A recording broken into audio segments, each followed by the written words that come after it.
Today I'm going to show you how to make an easy grilled Japanese pork bowl without the grill, so stick around.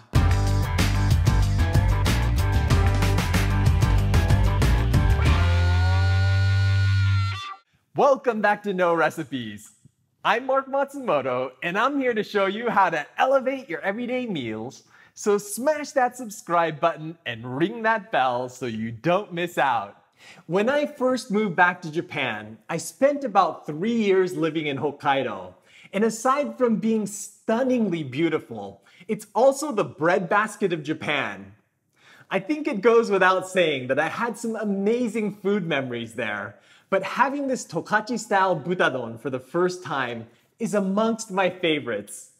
It's usually prepared a bit like kabayaki unagi, in that it's grilled and glazed with a sweet soy sauce, but I've come up with an easy way to do it at home without a grill. Let's start with a look at our ingredients. For the sauce, I'm using a half cup of sake, a half cup of soy sauce, 1/3 cup of mirin, a 1/4 cup of unrefined sugar, and 1 large clove of garlic. For the pork, you want to use a cut with plenty of fat. Otherwise, there's a good chance that it's going to end up tough and chewy. Pork belly works best, but other cuts like pork shoulder will work as long as it's well marbled like this. Pork belly is known as sanmai niku in Japanese, which means 3-layer meat. When you're picking a piece out, be sure to look for one that has 3 relatively even layers of fat and meat. For the donburi, you're also going to need 2 portions of cooked Japanese short grain rice and some scallions to garnish the bowl. Let's start by chopping the scallions. It's worth noting that Tokachi butadon is often topped with a nest of shredded Welsh onion stems, but I prefer the vibrant green color of scallions for this. My pork shoulder came pre-sliced, so let's prep the pork belly. I'm gonna start by cutting it in half, which makes it a lot easier to slice.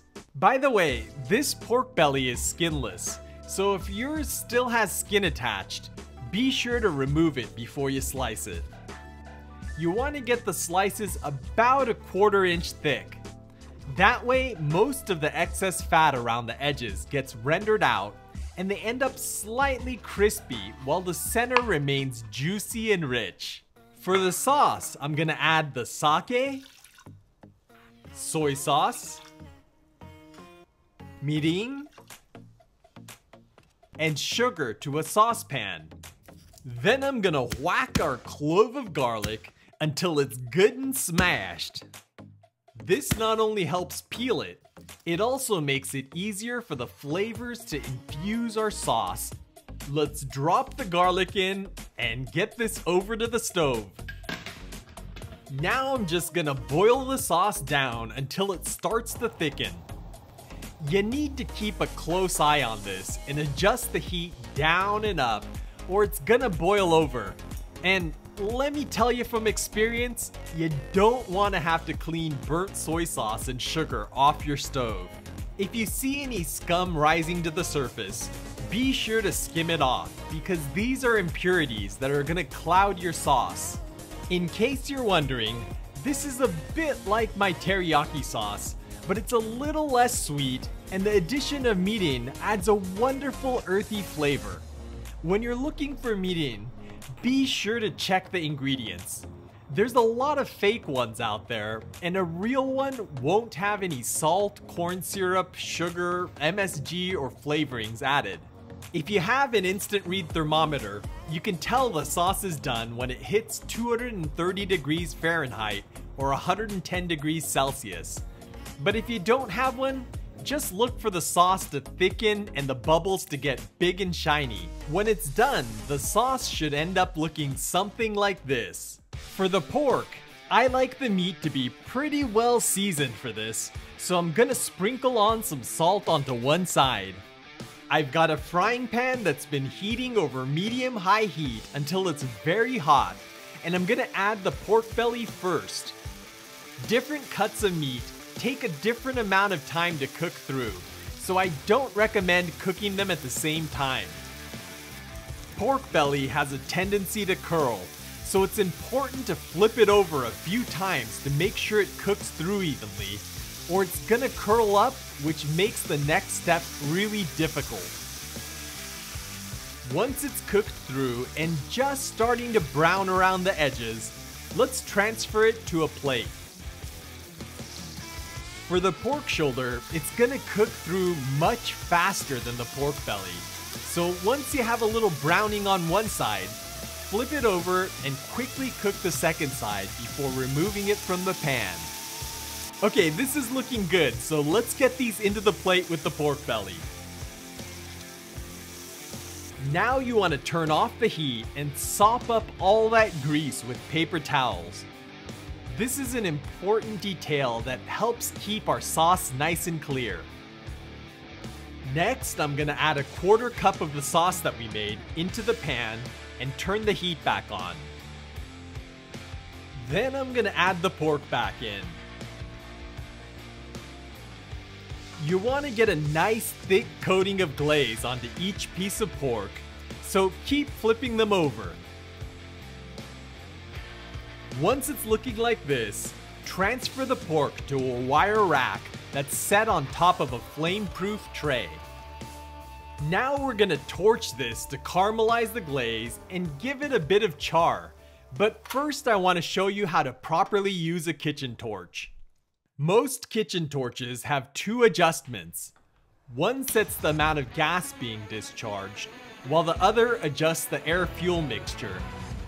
Once you've ignited the torch, you need to adjust the air-fuel mixture until you see a pointy blue cone in the center of your flame.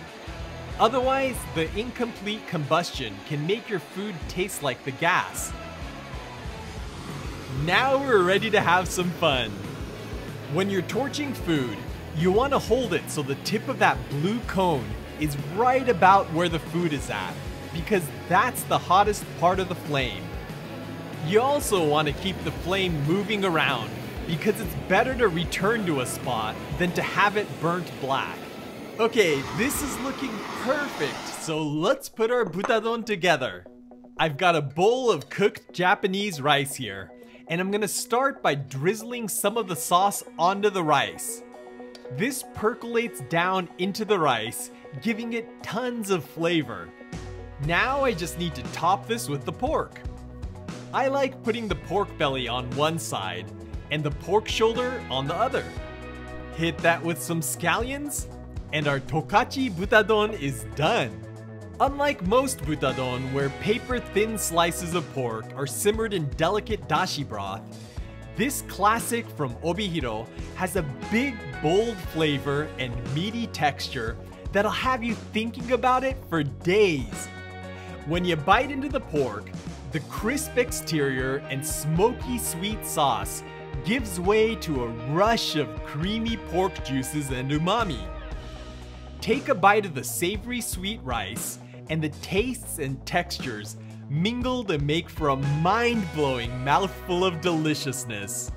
This satisfying rice bowl was originally created as a way to help farmers power through the day, so it's probably not a great idea to have it all the time, but as an occasional treat, it's happiness in a bowl.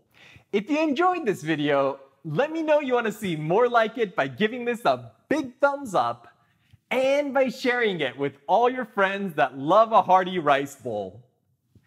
This video took time and money to produce, which is why I'm so thankful to my patrons who helped to fund this.